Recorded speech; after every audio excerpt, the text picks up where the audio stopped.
Hello there, everybody. How's everybody doing out there today? Gonna see if we can't get anybody in here right now. It's currently 5:03 here on the Eastern Coast on this beautiful Chamber of Commerce Sunday evening, early Sunday evening, final Sunday before Thanksgiving on Thursday. So I figured I'd come on here and do a video of us talking about a certain dream match that was going to happen, but it never did. And there are multiple reasons as to why that didn't happen. And that's what I'm here to discuss with you all today. I know it's been a while, been like a month, but I'm back here with a live video. And the topic of discussion for today is why Hogan versus Flair, the proposed WrestleMania 8 dream. Uh, Sorry for the technical hiccups there, but um, yeah. So there's a multitude of reasons as to why this dream match never happened, and we're going to talk about why. It is just now 5:04 on this early Sunday evening, but let's get into the reasons why we never got Hogan versus Flair at WrestleMania 8. Got my notes here. A lot of people, myself included, think this is WWE's biggest missed opportunity to pit two of sports entertainment's greatest icons on the biggest stage in their primes. Both men had dominated the 80s while working for different promotions. Ric Flair of the NWA WCW and the Hulkster, aka Hulk Hogan, for the World Wrestling Federation. But to this day, the question is why? Today, we answer that question.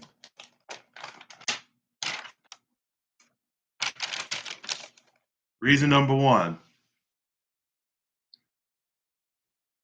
Ric Flair leaves WCW for the WWF. Early on in the Turner Broadcasting era of WCW, they made the monumental mistake of installing a non wrestling fan, Jim Herd, as their vice president. One of Herd's first decisions as VP was that a 42-year-old Ric Flair was too old to be a top star. In fact, he wanted to repackage Rick as a Roman gladiator called Spartacus, overlooking the fact that Ric Flair was actually WCW's biggest draw. It had been for several years. After turning down an insulting pay cut, Flair was fired by Herd. What Herd didn't realize was that back then the titles technically belonged to whoever held them, and Flair's title still represented both WCW and the NWA. Upon hearing about his upcoming firing, Flair picked up the phone to Vince McMahon at the WWF, which which ended up which ended up with the WWF potentially having both the country's top title belts on their show and a dream feud between both champions, Ric Flair and Hulk Hogan. So let's just start off with Jim Herd. I'm going to make it simple. Jim Herd just wasn't a wrestling fan. He did he just wasn't into wrestling, nor did he respect Ric Flair.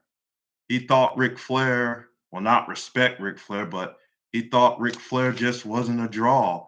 He thought he was too old to be champion.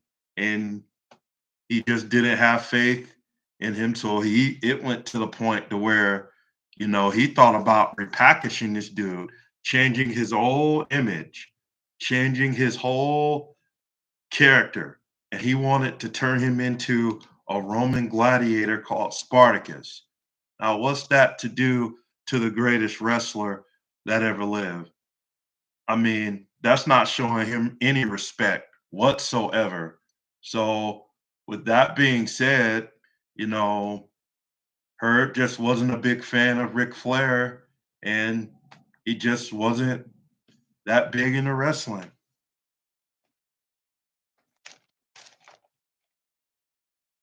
Reason number two, originally, Hulk Hogan versus Ric Flair is on, but then it got called off again. Why is that? The original plan in 1992 was for WrestleMania 8 to feature a dream match between Flair and Hogan, but soon after was changed to a double main event featuring Flair versus Randy Savage for the title and Hogan versus Sid Justice, which we would then see the return of the Ultimate Warrior. They they even announced it on TV and then changed plans. Depending on what story you believe, the story goes that Hulk Hogan was planning to leave after the event and clashed over losing at the event to Flair. Hogan's idea was to go out on top by pinning Flair cleanly and leaving as world champion. But there's a certain individual who's despised even to this day, and I'll give you a hint. He's currently under investigation from the federal judge. His name is Vincent Kennedy McMahon. Vince McMahon disagreed with Hogan and changed the match. Another school of thought is that Vince was nervous that the match wouldn't be so special. After having already done a house show run, the other speculated reason was that he was trying to save the match for WrestleMania 9. Whatever happened, McMahon made the decision to put on a double main event instead and the dream match didn't happen until both men ended up working for WCW in 1994. So, as we see here, Vince McMahon, why he changed it to a double main event. Well, it's quite simple. I guess Vince McMahon was scared. He was nervous that the match wouldn't deliver. And so he just said, "Hey, I'm going to change this match. It's going to be a double main event, and instead we got Flair versus Savage for the title and Sid Justice versus Hulk Hogan." And because of that, WrestleMania 8 was so-so. And that's why people still talk about it and criticize it even to this day, is that he just didn't have any faith that these two just wasn't going to go out there and put on a classic. And because Vince got nervous, he changed the match.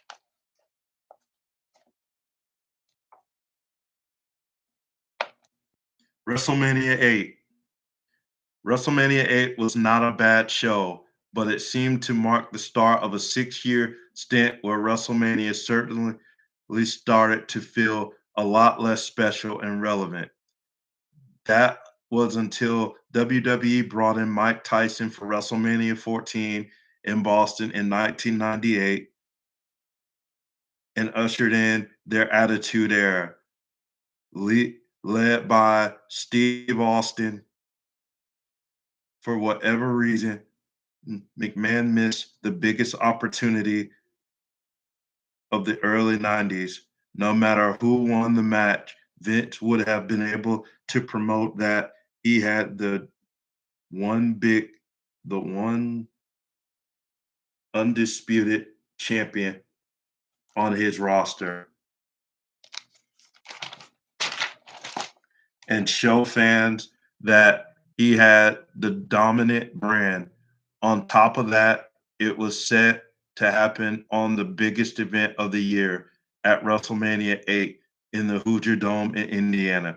The WWF made some good use of Flair during his short first tenure, like his matches with Randy Savage and Bret Hart, but ultimately opted to move back to WCW. It appears that Vince McMahon was backed into a corner. I don't believe it had anything to do with the house show run or the match not drawing money, but more so with not being able to agree on the finish. Was it McMahon was in the midst of the steroid scandal? Many of you know that, and could not have had Hulk Hogan at the front and center of his company any longer. Therefore, Therefore, making him his WWF champion made no sense. However, back in 1992, a WWF house show would never close with the heel going over the babyface, and Hogan would not have agreed to such finish anyway. A DQ finish would have satisfied nobody. Alternatively, Hogan going over and vacating the title 4 months after it was already vacant and won by Flair at the 1992 Royal Rumble would have buried both Flair and the title significance.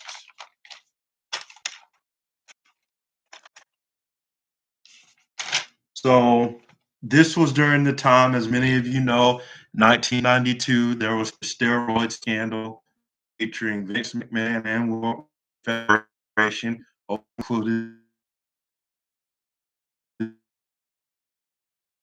in this well, steroids, and the rest is history. And so here, you know, I I mean the reason is as good as your reason is as good as mine. Let me know what you think down in the chat below. Like, why do you think Vince McMahon chose to go with a double main event? Like, what made Vince have a change of heart? Because the reason here, I mean, it's no excuse. I mean, you've got two guys in their physical prime. You've got two guys who were literally dominating. They were both in the same company at the same time, and you never gave us the dream match. It sucks.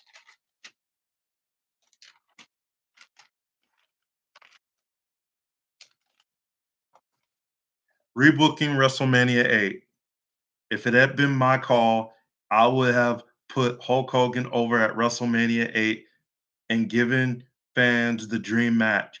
I would have then had Hogan stay on for one television taping, dropping the title back to Flair.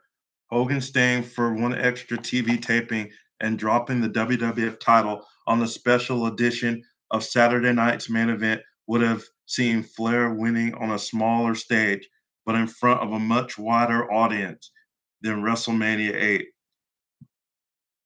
It would allow you to cash in on Hogan versus Flair in WrestleMania 8 with the face winning, and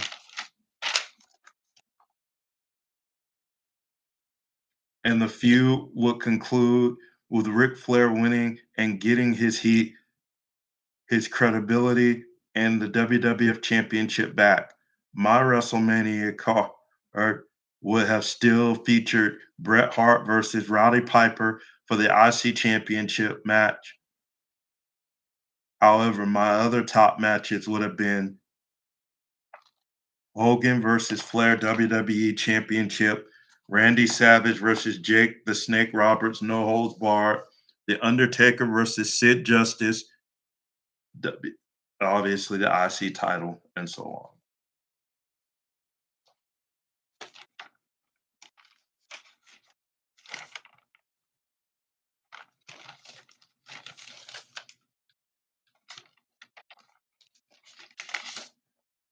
The road to WrestleMania and beyond.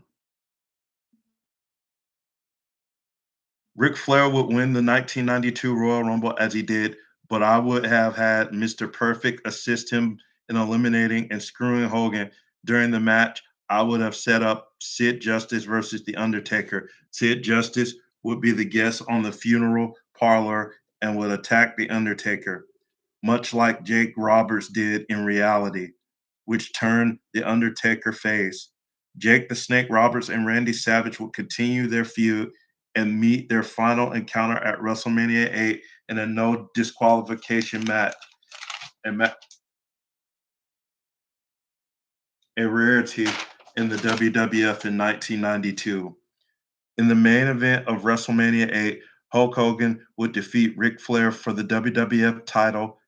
In other matches, Randy Savage would defeat Jake Roberts, and The Undertaker would defeat Sid via DQ, when Papa Shanko would interfere. However, the returning Ultimate Warrior would make the save.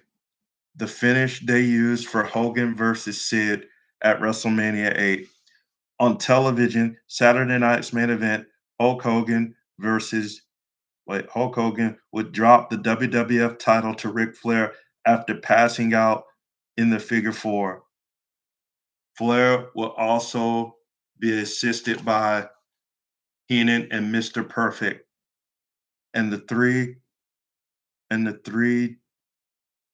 led programs on TV after Hogan's departure would be Ric Flair versus Savage, The Ultimate Warrior versus Papa Shango, and The Undertaker versus Sid Justice.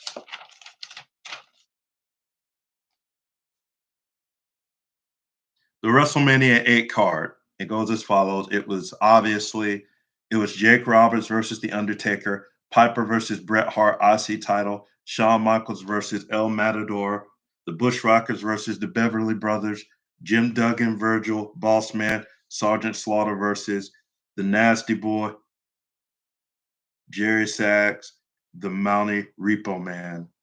Basically, it was a tag match. Randy Savage versus Ric Flair for the WWF title, Tatanka versus Rick Martel, The Natural Disasters versus Money Incorporated tag titles, Owen Hart versus The Skimmer, and Hogan versus Sid Justice. So again, in your own words, why do you think we didn't get Ric Flair versus Hulk Hogan at WrestleMania 8? Let me know what your comments are in the comment section. Let me know what you think in the comment section. And until next time, God bless.